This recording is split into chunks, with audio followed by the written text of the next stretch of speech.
Hello guys, welcome back to our channel. This is me with Mallu episode. എപ്പിസോഡിന്റെ opening സീനിലാണെങ്കിൽ നമ്മുടെ ബോണിപ്പെണ്ണ് അവളാണെങ്കിൽ അവളുടെ പപ്പയുടെ മെമ്മറി അത് മുഴുവൻ കണ്ട് നെഞ്ച് തകർന്ന് കരയാണ്. അതിനുശേഷം പതിയെ എഴുന്നേറ്റ് ആ ഡോക്ടറിന്റെ അടുത്തേക്ക് വരും. ഡോക്ടർ ആണെങ്കിൽ അവളെ കണ്ട് ചോദിക്കും, നിന്നോട് ഞാൻ പറഞ്ഞതല്ലേ ഒരു കാരണവശാലും ആ മെമ്മറി കാണാൻ പാടില്ല എന്ന്. ഇപ്പൊ നീ അത് മുഴുവൻ കണ്ട് മനസ്സിലാക്കിയില്ലേ? നിന്നെ കൊണ്ട് ഒരിക്കലും അത് സഹിക്കാനായിട്ട് കഴിയില്ല. അതുകൊണ്ടാണ് നിന്നെ ഞാൻ ഇത്രയും സമയം തടഞ്ഞത്. അത് കേട്ട് അവൾ വീണ്ടും ഒരുപാട് വിഷമത്തില് ഡോക്ടറെ ഹഗ് ചെയ്യാണ്. ആക്ച്വലി 10ാമത്തെ വയസ്സിൽ അവൾക്ക് കൊടുക്കാനായിട്ടൊരു ഗിഫ്റ്റ് അത് കോമ അദ്ദേഹത്തെ ഏൽപ്പിച്ചിരുന്നു. ഇവിടെ ബോണി ആണെങ്കിൽ പൂർണ്ണമായിട്ടും ഇപ്പൊ ഒരു ചെറിയ പെൺകുട്ടിയായി മാറിയിരിക്കുകയാണ്. ഡോക്ടർ ആണെങ്കിൽ കോമ കൊടുത്ത ആ ഒരു ചെയിൻ അവൾക്ക് ഗിഫ്റ്റായിട്ട് കൊടുക്കുകയാണ്. അത് കാണാൻ ഏകദേശം ഒരു സൺ മോഡലായിരിക്കും. അവൾ അത് കണ്ട് പപ്പയ്ക്ക് ഗോഡ് നെക്കെ ഒരുപാട് ഇഷ്ടമാണ്, അതുകൊണ്ടാണ് സൂര്യനെ പോലെയുള്ള ഈ ഒരു ചെയിൻ എനിക്ക് ഗിഫ്റ്റായിട്ട് തന്നതെന്ന് പറയും. അതിന് ഡോക്ടർ പറയും, എന്റെ പപ്പ ഗോഡ് നെക്കയായിട്ട് കൺസിഡർ ചെയ്യുന്ന ഒരാളുണ്ട്, അത് മറ്റാരുമല്ല സ്ട്രോഹാറ്റ് ലൂഫി.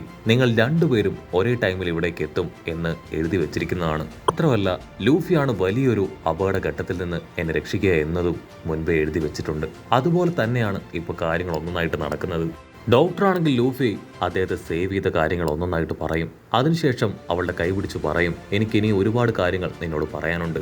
ആദ്യം നമുക്ക് എല്ലാവർക്കും ഇവിടുന്ന് രക്ഷപ്പെട്ടു പോകണം. അത് കേട്ട് അവളും അതിന് തയ്യാറാവുകയാണ്. ഡോക്ടറാണെങ്കിൽ അവളോട് മാപ്പ് പറയും. അറിഞ്ഞോ അറിയാതെയോ ഞാൻ നിന്നെ ഒരുപാട് വേദനിപ്പിച്ചു, നീ എന്നോട് ക്ഷമിക്കണം. അവൾക്കും ഒരുപാട് കുറ്റബോധം, കാരണം ഡോക്ടർ യാതൊരു തെറ്റും ചെയ്തിട്ടില്ല എന്ന് അവൾ തിരിച്ചറിഞ്ഞു കഴിഞ്ഞു. എല്ലാത്തിനും കാരണക്കാരൻ ആ എൽഡറാണ്. സോ അതുകൊണ്ടാണ് അവൾ അദ്ദേഹത്തെ അറ്റാക്ക് ചെയ്തത്.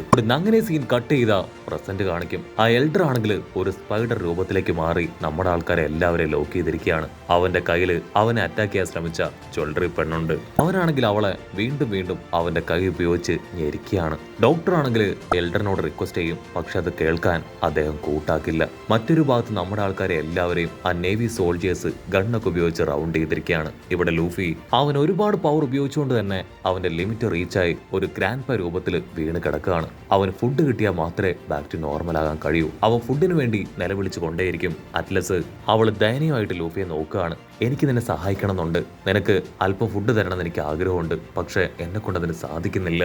അവിടെ നിന്ന് അങ്ങനെ സൂം ഔട്ട് ചെയ്ത ഇപ്പൊ സെന്റമറുവിനെ ഒരു ഭാഗത്ത് ലോക്ക് ചെയ്ത് വെച്ചിരിക്കുകയാണ്. കിസറുവിനാണെങ്കിൽ ഭയങ്കര അപമാനം, കാരണം അവൻ അടികിട്ടി ലൂഫിയെ പിടിക്കാൻ കഴിയാതെ വീണ് പോയിരിക്കുകയാണ്. മറ്റൊരു ഭാഗത്ത് ഇവിടെ എൽഡർ ആണെങ്കിൽ ടെററായിട്ട് ഇപ്പോ ജ്വല്ലറി പെണ്ണിനോട് പറയും, നീ ഇനി എന്തൊക്കെ ചെയ്തിട്ട് യാതൊരു കാര്യവുമില്ല, നിന്റെ പപ്പ കോമ ആള് കൊല്ലപ്പെട്ടു. അത് കേട്ട് അവൾ ഷോക്കാവും. അവിടുന്ന് അങ്ങനെ ബ്ലാക്ക് ഔട്ട് ചെയ്ത ഇപ്പോ എഡ്ഹെഡ് ഐലാൻഡിൽ നടന്ന കാര്യങ്ങളും ലൂഫിയെ ആ എൽഡർ ലോക്ക് ചെയ്തിരിക്കുന്ന കാര്യങ്ങളും എല്ലാം തന്നെ ന്യൂസ് പേപ്പറിലൂടെ ലോകം മുഴുവൻ അറിഞ്ഞിരിക്കുകയാണ്. അതേസമയം ഇവിടെ ഇവാക്കോയും ഡ്രാഗണും അവർ രണ്ടുപേരും ടെൻസ്ഡാവും. ഒരുപാട് കഷ്ടപ്പെട്ടാണ് സാബോ അവൻ കോമയെ ഇവിടേക്ക് കൊണ്ടുവന്നത്. പക്ഷേ ട്രീറ്റ്മെന്റ് കംപ്ലീറ്റ് ആവുന്നതിന് മുൻപ് തന്നെ കോമ തിരികെ ആ നേവി ബേസിലേക്ക് പോയി. എന്തിനായിരിക്കും അവൻ അപ്രകാരം ചെയ്തിട്ടുണ്ടാവാൻ ചിന്തിച്ച് അവർ ടെൻസ്ഡാവും. കട്ട് ചെയ്ത ഇവിടെ എൽഡർ അവനാണെങ്കിൽ വീണ്ടും വീണ്ടും ജ്വല്ലറി പെണ്ണിനെ ഞെരിച്ച് അവളോട് തീർത്തു പറയും, നിന്നെയും ഞാൻ തല്ലി തല്ലി കൊല്ലും. അതിനുശേഷം നിന്റെ ആഗ്രഹം പോലെ തന്നെ നിനക്ക് നിന്റെ പപ്പയെ നേരിട്ട് കാണാം ആഫ്റ്റർ ലൈഫിൽ, നല്ലൊരു ഡെത്ത് അത് ഞാൻ നിനക്ക് ആശംസിക്കുകയാണെന്ന് പറയും.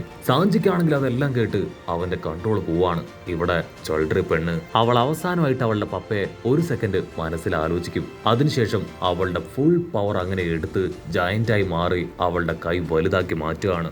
ആ എൽഡർ ആണെങ്കിൽ അവളുടെ ആ ജയന്റ് കൈ കണ്ട് ഒരു സെക്കൻഡ് ഞെട്ടും.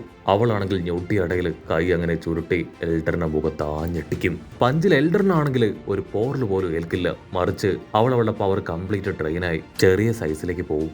സാറ്റൺ ആണെങ്കിൽ അവളോട്, നിനക്ക് ആ സൺ ഗോഡ് നെക്കയെ കുറിച്ച് അറിയാമല്ലേ, നിനക്ക് എന്തൊക്കെ കാര്യങ്ങൾ അവനെ കുറിച്ച് അറിയാൻ ചോദിച്ച് വീണ്ടും അവളെ ഞെരിക്കുകയാണ്. സാറ്റൺ ആണെങ്കിൽ കുറേശ്ശെ ടെൻഷനാവും, കാരണം ലൂഫിക്കും ആ നിക്കയ്ക്കും ഏകദേശം ഒരേ രൂപം തന്നെയാണ്.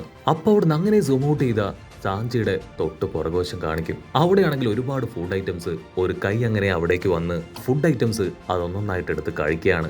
വന്ന കൈ മറ്റാരുടെയോ അല്ല, സാക്ഷാൽ നമ്മുടെ ലൂഫിയുടേത്.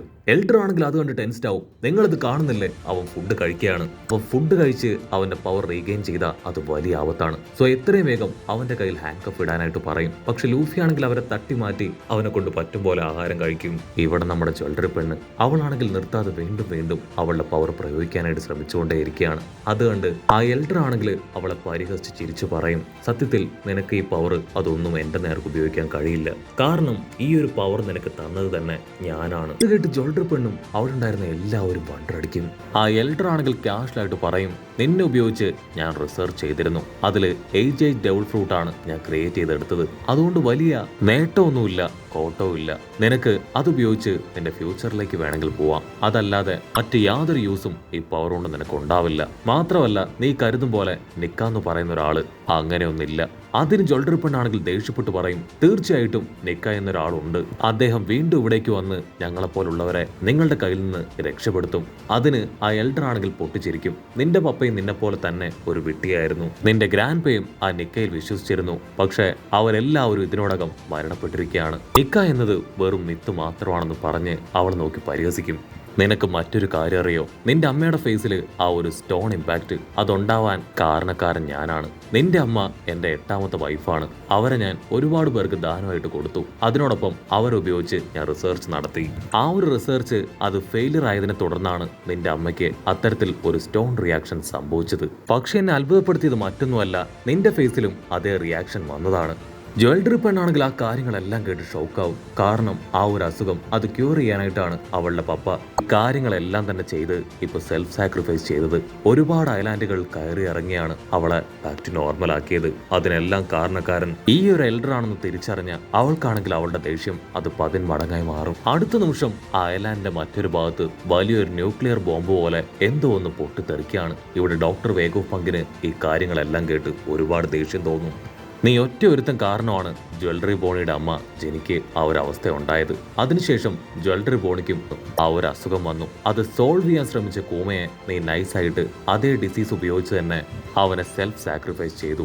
നീ ഇത്രയും ദുഷ്ടനായ ക്രൂരനായിട്ടുള്ള ഒരാളാണെന്ന് എനിക്കറിയില്ലായിരുന്നു പറയും. അതിനായി എൽഡർ ആണെങ്കിൽ ക്യാഷ്ടായിട്ട് പറയും, ഇവരെല്ലാവരും എൻ്റെ റിസർച്ചിങ് മെറ്റീരിയൽസ് ആണ്. ഇവർക്ക് ഞാൻ കൂടുതലായിട്ട് വാല്യൂ ഒന്നും കൊടുക്കുന്നില്ല എന്ന് പറഞ്ഞ് അവളെ വീണ്ടും വീണ്ടും ഞെരിക്കും. അപ്പൊ ക്യാമറ അങ്ങനെ സൂം ചെയ്ത് ആ പൊട്ടിത്തെറി ഉണ്ടായ ഭാഗം കാണിക്കും. അവിടേക്ക് വന്നത് മറ്റാരുമല്ല, സാക്ഷാൽ കൂമ. അവനാണെങ്കിൽ അവന്റെ പവർ ഉപയോഗിച്ച് ചുറ്റും ഉണ്ടായിരുന്നവരെ എല്ലാവരെയും ടീം വെച്ച് തകർക്കുകയാണ്. ഡോക്ടർ വേഗോഫ് പങ്കിനാണെങ്കിൽ ആ ഒരു ശബ്ദം അത് കേൾക്കുമ്പോൾ തന്നെ മനസ്സിലാവും അത് മറ്റാരുമല്ല, സാക്ഷാൽ കൂമയാണെന്ന്. സാറ്റൺ ആണെങ്കിൽ അത് വിശ്വസിക്കാനായിട്ട് കഴിയില്ല. ഇല്ല, കൂമ ഒരു കാരണവശാലും ഇവിടേക്ക് എത്തില്ല എന്ന് തന്നെ അവൻ വിശ്വസിക്കും. ഇവിടെ നമ്മുടെ ജ്വല്ലറി പെണ്ണ് എല്ലാ പ്രതീക്ഷകളും നഷ്ടപ്പെട്ട് നടന്ന കാര്യങ്ങളെല്ലാം ഒന്നുകൂടെ ആലോചിച്ച് അങ്ങനെ വിഷമിച്ച് തല താഴ്ത്തി നിൽക്കും. സോൾജേഴ്സ് ആണെങ്കിൽ കൂമയെ റൗണ്ട് ചെയ്ത് അറ്റാക്ക് ചെയ്യാണ്. അവൻ അതിലൊന്നും പതറാതെ അവരെ എല്ലാവരെയും ഷൂട്ട് ചെയ്ത് തകർത്ത് മുൻപോട്ടേക്ക് കുത്തിക്കും. ടോണിയാണെങ്കിൽ മരിക്കാൻ തയ്യാറായി ഉച്ചത്തിൽ നിലവിളിക്കുകയാണ്. അത് കണ്ട് നമ്മുടെ ആൾക്കാർ എല്ലാവരും ഞെട്ടും. ആ എൽഡറിനാണെങ്കിൽ അത് കേട്ട് വല്ലാതെ ഇറിറ്റേറ്റഡായി. അവൾ അങ്ങനെ മുകളിലേക്ക് ഉയർത്തി ചുറ്റുമുള്ള സോൾജേഴ്സിനോട് അവളെ ഷൂട്ട് ചെയ്ത് കൊല്ലാനായിട്ട് പറയും. അവരെല്ലാവരും ഗണ്ണ് അവൾക്ക് നേരെ പോയിന്റ് ചെയ്യുന്ന ആ നിമിഷം കൂമ അവന്റെ ബെയിം പവർ ഉപയോഗിച്ച് ആ സോൾജേഴ്സിനെ അങ്ങനെ തെറിപ്പിച്ചു കളയും. ആ എൽഡർ ആണെങ്കിൽ ജ്വല്ലറി പെണ്ണിനെ താഴേക്ക് വലിച്ചെറിയും. അടുത്ത നിമിഷം കൂമ അവിടേക്ക് വന്ന് അവളെ താങ്ങിയെടുക്കുകയാണ്. കൂമയെ കണ്ട സന്തോഷത്തില് അവൾ കൂമയെ ഹഗ് ചെയ്ത് കരയാനായിട്ട് തുടങ്ങും. ആ സമയം ആ എൽഡർ അവന്റെ കൂർത്ത കൈ കൂമയുടെ പുറകിൽ കുത്തി ഇറക്കുകയാണ്. അതിനുശേഷം അത് വലിച്ചൂരി വീണ്ടും കൂമയെ കുത്താനായിട്ട് ശ്രമിക്കും. പക്ഷെ ഇത്തവണ കൂമ അവന്റെ കൈ അതങ്ങനെ സ്ട്രോങ് ആയിട്ട് പിടിക്കും. എൽഡറിനാണെങ്കിൽ ഭയങ്കര ഷോക്ക്. കാരണം അവന്റെ ബോഡിയിലെ ആ സെൽഫ് ഡിസ്ട്രക്ഷൻ സ്വിച്ച് അത് അവർ അമർത്തിയതാണ്. എന്നിട്ടും ഇവൻ എന്തുകൊണ്ട് മരിച്ചില്ല? തീർച്ചയായിട്ടും ഇതില് വേഗോഫ് പങ്കിന് എന്തോ ഒരു കൈയുണ്ടെന്ന് പറഞ്ഞ് എൽഡർ ആണെങ്കിൽ ഡോക്ടർ വേഗോഫ് പങ്കിനെ നോക്കും. അതേസമയം ഇവിടെ കൂമ അവനാണെങ്കിൽ നഷ്ടപ്പെട്ടു പോയ മെമ്മറീസ് അതൊന്നൊന്നായി തിരികെ വരികയാണ്.